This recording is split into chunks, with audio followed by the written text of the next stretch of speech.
Bhim army Sangli जिल्ह्याच्या वतीने वक्फ bill 2025 केंद्र सरकारने मागे घ्या अशी मागणी जिल्हा अध्यक्ष जमीर शेख यांनी राष्ट्रपतीकडे केली।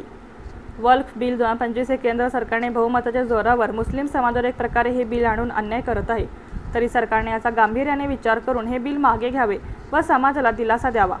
वक्फ म्हणजे लोकांनी या समाजासाठी दिलेले दान आहे।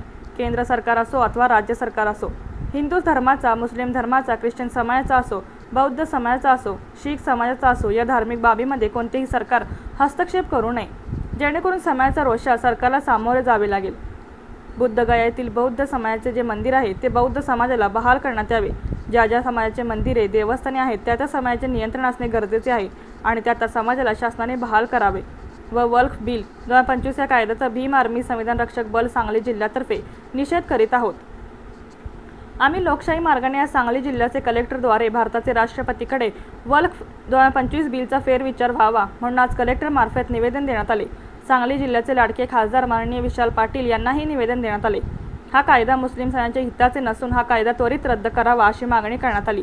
या मागणीचे निवेदन भीम आर्मी संविधान रक्षक बलाचे सांगली जिल्हा अध्यक्ष जमीर शेख यांच्या नेतृत्वाखाली सांगली जिल्हाधिकाऱ्यांना देण्यात आले।